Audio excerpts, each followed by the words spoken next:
Hi hello friends, welcome back to mini vlog.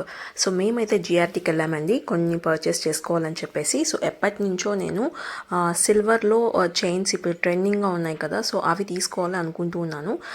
మా పాపకైతే ఇది బాగా నచ్చింది. సో పికాక్ వచ్చేసి సింపుల్గా చాలా ఎలిగెంట్గా అనిపించింది. తనకైతే బాగా నచ్చింది, తీసుకుంటా మమ్మీ అని చెప్పింది. సో నాకైతే ఇది లైక్ 7,000 పడింది. సో నాకు కానీ మా పాపకు కానీ ఇద్దరికి బాగా సెట్ అయింది. ఇంకా యాజ్ యూజువల్ నా కూతురు ఎప్పుడు వెళ్ళినా కూడా నాకు ఒక ఇయర్ రింగ్స్ కావాలి అంటుంటుంది. ఎందుకంటే స్కూల్కి ఇయర్ రింగ్స్ సిల్వర్ ఒకటి అలౌడ్, గోల్డ్ నాట్ అలౌడ్ అనమాట. సో నేను మళ్ళీ ఒక 2 పేర్స్ లైక్ ఇయర్ రింగ్స్ తీసుకున్నాను. ఇదైతే నాకు ఒక 300 పడింది. ఇంకొక ఇయర్ రింగ్స్ వచ్చి 400 పడింది. సో ఓవరాల్గా like 400 year rings, 7,000 chain. So మీకు కానీ నచ్చితే ఈ mini vlog, please subscribe to my channel. Take care, bye.